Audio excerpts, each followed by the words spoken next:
विभा जी बिहार से। गुरुदेव आपके चरणों में कोटि कोटि प्रणाम।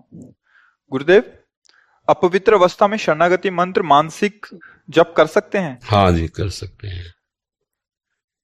अपवित्र अवस्था तात्पर्य मासिक धर्म में, शौच में नहीं। अगर आप लेटरिन गए हैं तो आपको पवित्र होना है। उस समय नाम जप करो राधा वल्लभ श्री हरिवंश।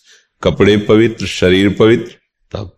अब जैसे मासिक धर्म में माताएं महीने कई दिन का ये होता है तो पवित्र कपड़े आदि पहने हुए अंदर ही अंदर जप सकती। बाहर कोई माला से या ठाकुर सेवा आदि के लिए 3 दिन तो निषेध ही रहता है।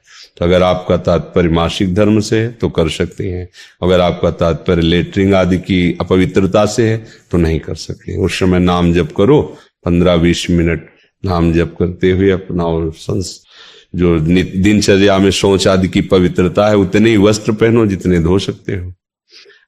बाथरूम में तो ऐसी व्यवस्थाएं होती है कि पर्सनल होता है, आप बंद करके वैसे फिर पवित्र होके फिर वस्त्र धारण करो, बाहर आ जाओ, फिर मंत्र जप करो। ऐसा। पूजा जी उज्जैन से। राधा वल्लभ श्री हरिवंश। गुरुदेव आपके चरणों में कोटि कोटि प्रणाम। गुरुदेव, यदि हमसे कोई ऐसा कर्म बना हो जो कभी प्रगट में गुरुदेव के समक्ष ना बोल सके तो उसका प्रायश्चित कैसे करें और ये कैसे समझ आए कि गुरुदेव ने हमें माफ कर दिया है? किसी भी कर्म का प्रायश्चित आगे से हम वो गलती ना करेंगे, ये नियम ले और हृदय में पश्चाताप करे कि हमारे द्वारा ऐसी गलती हो गई, प्रभु मुझे क्षमा करो, और नाम जप करे, नाम कीर्तन करे। तो नाम संकीर्तनम यस्य सर्व पाप प्रणाशनम। जिनका नाम जप नाम कीर्तन सर्व शब्द है, सब गलतियों को, अपराधों को, पापों को नष्ट कर देता है। प्रभु का नाम कीर्तन, प्रभु का नाम जप, और आज जो हमसे गलती हुई वो आगे नहीं करेंगे और प्राणपन से ये नियम का निर्वाह करे कि वो गलती ना होने पावे, तो बिना किसी दंड के अपराध क्षमा हो जाएगा। किसी की भी कोई गलती हो, क्योंकि हम सब अज्ञानी बच्चे ही हैं। जैसे पिता बड़े से बड़े नुकसान करने पर बच्चे पर अंदर से प्यार ही रखता है, वो भले थोड़ा झिड़क दे, माँ को भी कह दे होश में रखा करो, देखो नुकसान कर दिया या देखो गलती कर दी। अगर वो शयाना भी हो गया है और गलती हो गई तो कोशिश करेगा मैं जितना पावर है बुद्धि का, धन का, उसको लगाकर हम अपने बालक को सुरक्षित रखें। तो ऐसे अनंत माताओं और अनंत पिताओं जैसा प्यार हमें भगवान करते हैं।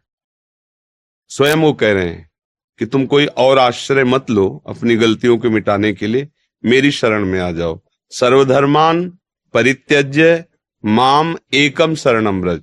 केवल मेरी शरण में आ जाओ तो अहम त्वाम सर्व पापेभ्यो मोक्षयिष्यामि मा शुचा। बस। पर इसमें शर्त है, जो अपराध किया वो दोबारा नहीं होना चाहिए, तभी आपका प्रायश्चित माना जाएगा। नहीं तो वो बकवास है, फिर प्रायश्चित नहीं आपका। प्रायश्चित है कि अब कुछ भी हो जाए, अब जो गलती हो गई, प्राण भले चले जाएं, अब वो पाप हम नहीं करेंगे, बस उसका दंड भी नहीं भोगना पड़ेगा आपको, वो खत्म हो जाएगा। कोई भी पाप हो, कोई भी। अब जानबूझ करके की बात सुन ली, अब पाप करेंगे, फिर ऐसा कर लेंगे तो डबल दंड मिलेगा। क्योंकि अब आप ये नहीं कह सकते कि मुझे पता नहीं था।